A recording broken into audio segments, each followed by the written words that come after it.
Pernah nggak sih lo mikir, kenapa duit 10 juta yang lo pegang dengan keringat, begadang, dan panas-panasan di jalan bisa hilang begitu aja, sementara di tangan orang lain malah berubah jadi mesin penghasil duit? Bayangin, ada tumpukan uang 10 juta di atas meja kayu kusam. Kelihatannya tebel, kelihatannya aman. Tapi di tahun 2026 ini, duit segitu bisa jadi receh nggak ada artinya kalau lo nggak punya proteksi. Dan di saat yang sama, duit itu bisa jadi naga ganas kalau dipegang CEO yang benar. Masalahnya hidup makin mahal, bro. Harga bahan baku naik pelan tapi nyicil nyekik, sementara gaya hidup anak muda makin haus validasi. Kopi harus estetik, nongkrong harus update, story harus kelihatan sukses. Banyak orang di luar sana pinter cari duit, jago jualan, jago negosiasi, tapi cacat total pas urusan jagain duitnya sendiri. Akhirnya kaya cuma mampir, duduk sebentar, terus cabut sambil nyengir. Coba lo pikirin ini. Dari sekian banyak UMKM yang lahir tiap tahun, mayoritas tumbang bahkan sebelum ulang tahun pertama. Bukan karena produknya jelek, tapi karena salah kelola cuan pertama. Statistik jalanan versi gue bilang lebih dari setengah usaha mati muda gara-gara duit awal diperlakukan kayak hadiah, bukan ujian mental. Padahal 10 juta pertama itu bukan bonus, itu tes kepribadian lo. Di kamus CEO jalanan ada yang namanya dosa finansial, dan dosanya sederhana tapi mematikan.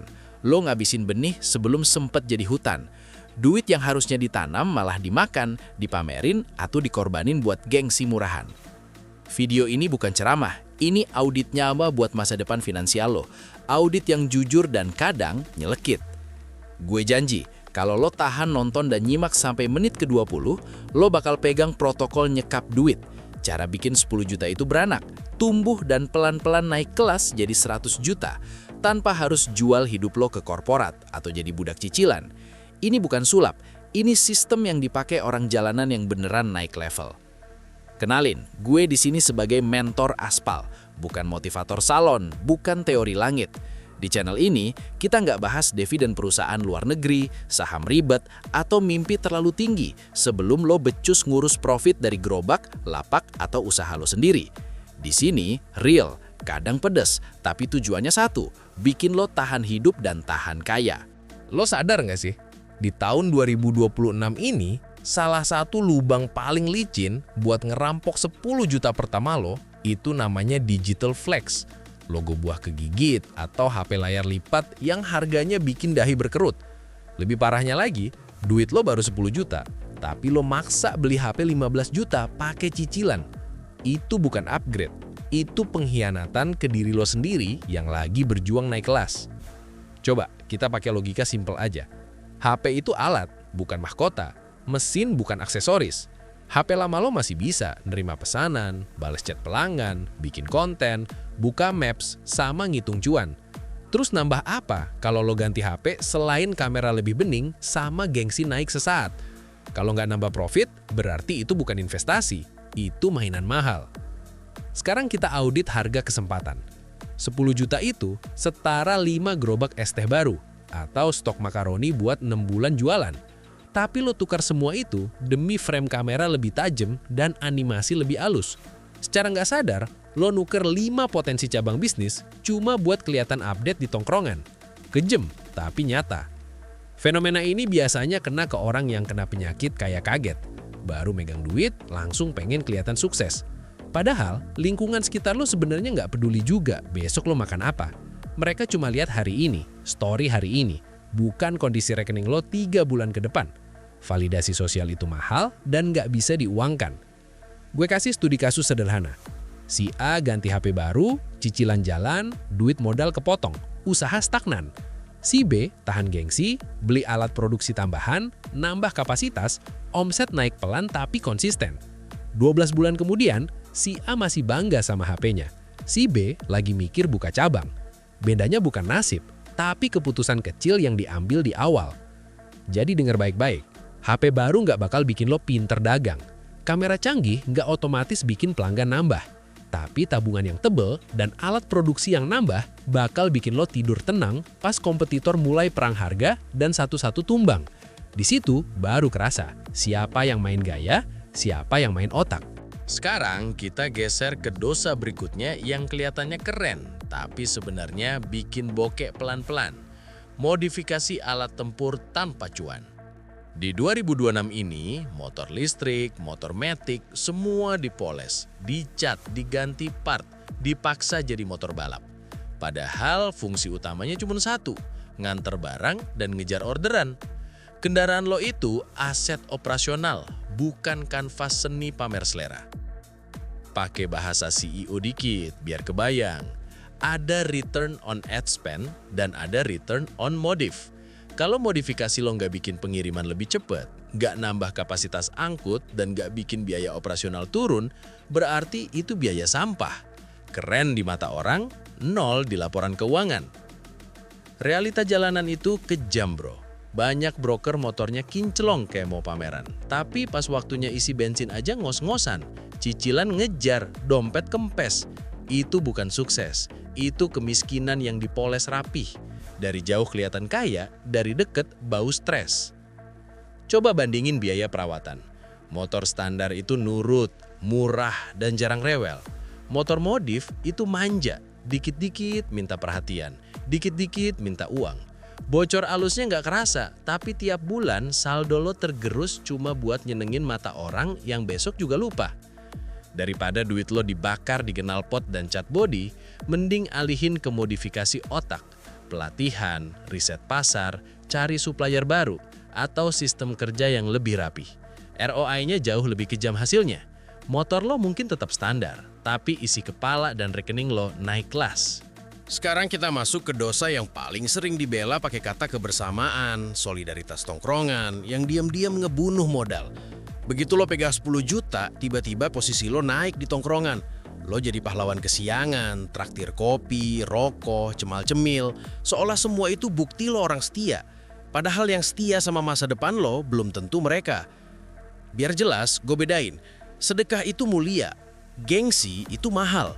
Sedekah dikasih ke orang yang beneran butuh. Kalau traktir teman sehat walafiat pakai duit modal usaha, itu namanya bunuh diri finansial sambil senyum. Duit usaha bukan duit hiburan, walaupun bentuknya sama-sama lembaran. Coba lo audit uang parkir sosial lo.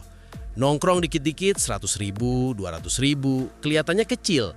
Tapi dikumpulin sebulan bisa cukup buat sewa lapak strategis atau nambah stok barang. Duit lo bukan hilang, cuma pindah jadi asap rokok dan tawa sementara. Masalahnya banyak yang gak enakan, takut dibilang pelit, takut dijauhin. Padahal CEO harus punya batasan yang jelas. Kas pribadi sama kas perusahaan itu beda dompet. Nolaknya gak perlu drama, cukup bilang lagi fokus muterin usaha. Yang beneran temen bakal ngerti, yang kabur berarti dari awal cuma numpang. Di alam liar ada singa sama domba. Singa makan sendirian buat jaga tenaga. Domba makan rame-rame tapi tetap jadi mangsa. Di jalanan juga gitu. Lo harus kuat dulu sebelum bisa nolong orang. Kalau lo tumbang bareng-bareng, gak ada yang selamat. Ingat satu hal, loyalitas paling nyata itu bukan kopi gratis, tapi kesempatan kerja. Saat lo sukses dan bisa buka lapangan buat mereka, itu baru solidaritas yang punya harga, bukan traktiran sekali duduk yang besoknya tinggal cerita. Sekarang kita bahas dosa yang dibungkus teknologi dan harapan palsu. FOMO koin micin dan judi digital. Update 2026, dunia kripto makin liar. Token baru lahir tiap hari, janji kaya instan disebar kemana-mana. Masalahnya, narok 10 juta pertama lo ke situ itu bukan investasi. Itu berjudi sambil berharap keajaiban. Dan harapan jarang ramah sama dompet tipis. Polanya selalu sama, pump and dump. Harga dinaikin rame-rame, influencer teriak, grup makin panas. Lo masuk pas puncak sambil mikir ini kesempatan hidup. Beberapa jam atau hari kemudian, grafiknya nyumsep. Duit lo berubah abu, dan grup mendadak sepi kayak kuburan siang bolong. Yang kaya siapa? Bukan lo. Akar masalahnya ada di mental get rich quick. Pengennya lompat jauh tanpa bangun tangga. Padahal CEO jalanan paham, kekayaan itu disusun bata demi bata. Bukan dari sekali klik aplikasi trading sambil rebahan. Kalau mental lo masih nyari jalan pintas, pasar bakal ngajarin dengan cara yang kejam. Bandingin sama aset real. Stok barang dagangan itu kelihatan bentuknya. Jelas pasarnya, jelas muternya. Lo pegang barang, lo jual, lo dapat duit. Nggak ada drama grafik, nggak ada influencer panik. Volatilitas koin sampah itu cocok buat uang dingin orang kaya, bukan uang kerja orang yang lagi bangun hidup. Nah ini penting, 10 juta pertama lo itu uang panas, uang kerja. Tugasnya cari makan, bukan cari sensasi. Uang kerja dilarang keras masuk ke arena berisiko tinggi tanpa manajemen ketat. Sekali salah, lo bukan cuma kehilangan duit, tapi juga kehilangan kepercayaan diri buat bangkit lagi. Ingat baik-baik, di 2026 ini data ngalahin hype. Riset pasar nyata jauh lebih berharga daripada ocehan influencer yang dibayar buat promosi. Jangan biarin mimpi kaya instan ngerampok masa depan yang sebenarnya lagi lo bangun pelan-pelan. Sekarang kita bongkar musuh yang kelihatannya sepele, tapi paling rajin nyolong duit. Bocor alus lifestyle. Di 2026, musuhnya bukan belanja gede, tapi langganan kecil yang auto debit. Streaming, game, fitur premium yang jarang dipakai. Kelihatannya receh, tapi setahun ngumpulnya bikin lo melongo sambil nanya, kok duit gue cepet amat habis? Ibaratnya gini, dompet lo itu ember, keran omset mungkin deras, tapi embernya bocor di banyak titik kecil. Selama bocornya nggak ditutup, mau sekeras apapun lo kerja, akhirnya nggak bakal pernah penuh. Dan yang bocor ini biasanya nggak bikin sakit sekali, tapi nyiksa pelan-pelan. Makanya lo wajib audit mutlak. Buka mutasi rekening, jangan pura-pura buta. Cek satu-satu pengeluaran di bawah 50.000 yang sebenarnya nggak bikin hidup lo naik level. Banyak orang kaget pas sadar duitnya lebih banyak dipakai buat kenyamanan kecil daripada bangun masa depan besar. Sekarang kita sentil coffee shop tax. Ngopi 50.000 sehari kelihatannya wajar, tapi itu dosa kalau lo belum punya aset produktif. Itu bukan soal kopi, itu pajak atas rasa nggak pede. Pengen kelihatan sibuk, produktif, padahal sebenarnya cuma pengen dianggap. Hitung kasar aja, 50.000 sehari, sebulan jadi 1,5 juta. Setahun tembus 18 juta. Duit segitu cukup buat DP ruko kecil atau beli peluang usaha baru. Tapi banyak yang milih minum kenangan pahit sambil bilang nanti aja mikir bisnis. CEO jalanan itu disiplin di hal kecil biar bisa ngatur hal besar. Kenyamanan sesaat itu licik. Dia nggak nyerang langsung, tapi ngerampok kemerdekaan finansial lo pelan-pelan. Dan pas lo sadar, biasanya udah telat. Sekarang gua mau lo paham kenapa 10 juta pertama itu bukan angka biasa, tapi angka keramat. Secara matematis, ini adalah titik minimal buat mulai ekspansi yang kelihatan hasilnya. Di bawah angka ini, lo masih sibuk bertahan hidup. Di angka ini, lo mulai punya pilihan. Dan pilihan itu mahal kalau salah ambil. Ada teori bola salju. Bola kecil digelindingin pelan, makin lama makin gede. Tapi syaratnya satu, bolanya jangan dilempar ke jurang duluan. 10 juta yang dikelola benar bakal narik 10 juta berikutnya lebih cepat. Tapi kalau yang pertama ini hancur, lo harus ngulang dari nol dengan mental yang udah keburu capek. Di jalanan, duit juga punya fungsi sebagai nafas bisnis. 10 juta bisa jadi oksigen 3-6 bulan pas usaha lo kejedot masalah, kena razia, order sepi, atau supplier tiba-tiba naik harga. Tanpa nafas cadangan, usaha lo gampang pingsan sebelum sempat diselamatin. Punya cash segini juga ningkatin daya tawar lo.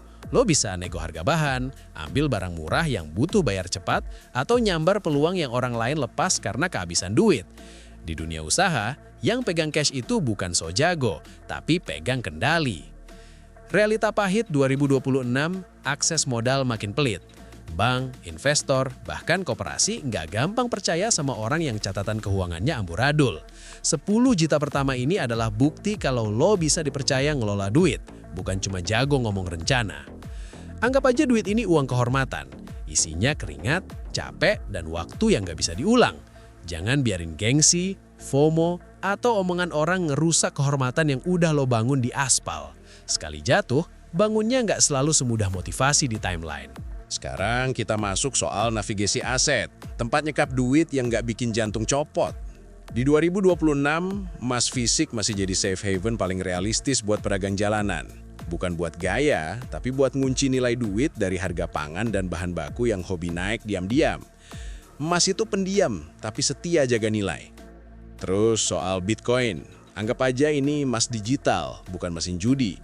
Alokasinya kecil aja, 5-10%, cukup buat proteksi jangka panjang. Bukan buat trading harian sambil deg-degan lihat chart. Kalau tiap bangun tidur lo cek harga, berarti porsinya kebesaran. Buat dana darurat, reksadana pasar uang masih masuk akal.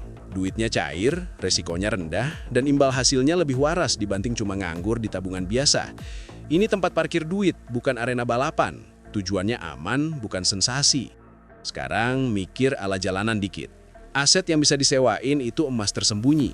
Alat usaha, freezer, mesin, tenda, atau perlengkapan yang bisa dipakai bareng mitra. Duit lo kerja walaupun lo lagi tidur. Ini passive income versi realistis, bukan mimpi Instagram. Jangan remehin inventory. Di 2026, stok barang yang harganya berpotensi naik itu investasi paling jujur. Barangnya kelihatan, pasarnya nyata, dan keuntungannya bebas drama digital. Selama barang itu muter, duit lo nggak mati. Formula nyekap duit ala CEO jalanan itu simple. Sebagian diputar buat ekspansi, sebagian dikunci di aset keras, dan sebagian disiapin buat jaga-jaga. Nggak semuanya harus agresif, yang penting seimbang dan tahan banting. Di situ bedanya main duit sama ngelola duit. Sekarang kita masuk ke simulasi CEO. Gimana caranya 10 juta itu nggak cuma diam, tapi pelan-pelan berubah jadi 100 juta. Strateginya namanya replikasi. 40% dari duit lo dipakai buat buka cabang kedua. Bisa gerobak, lapak, atau sistem bagi hasil. Intinya, duit lo kerja, bukan badan lo doang. Di titik ini, manajemen operasional jadi senjata rahasia. Bukan soal jualan lebih capek, tapi lebih efisien. Tekan biaya tanpa nurunin kualitas.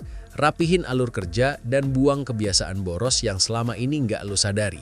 Banyak profit bocor bukan karena nggak laku, tapi karena nggak rapi.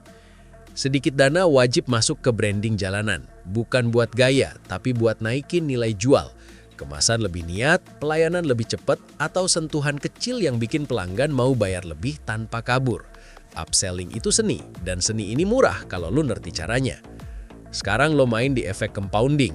Profit jangan langsung dimakan, tapi diputer lagi. Dalam 12-24 bulan, pertumbuhannya mulai kelihatan. Pelan tapi konsisten. Yang sabar bakal kaget sendiri pas ngelihat angka di catatan keuangan. Di fase ini, mental frugal CEO diuji. Aset naik, tapi gaya hidup tetap sederhana. Bukan pelit, tapi sadar prioritas. Banyak orang jalanan bisa beli ruko cash bukan karena tiba-tiba hoki, tapi karena lama hidup kayak orang susah, padahal sebenarnya udah kuat. Ingat, targetnya bukan cuma pegang duit banyak, tapi punya sistem. Sistem yang jalan walaupun lo nggak di lokasi, sistem yang nggak rewel, dan sistem yang bisa diwarisin. Di situ definisi kaya yang jarang dibahas orang. Kalau lo tarik garis besar, semua dosa finansial yang tadi dibahas ujungnya sama. Duit hasil keringet hilang buat pamer sesaat. Digital flex, modif berlebihan, tongkrongan, FOMO, lifestyle bocor, semuanya nyerang dari arah yang beda. Tapi targetnya satu, modal lo. Sekarang giliran lo bikin janji sama diri sendiri. 10 juta pertama ini harus disekap, dijagain, dan diperlakukan kayak fondasi hidup. Apapun godaannya di 2026 ini, jangan gampang goyah cuma karena pengen kelihatan sukses lebih cepat dari prosesnya. Gue pengen lo jujur di kolom komen nanti. Dosa mana yang paling susah lo hindarin?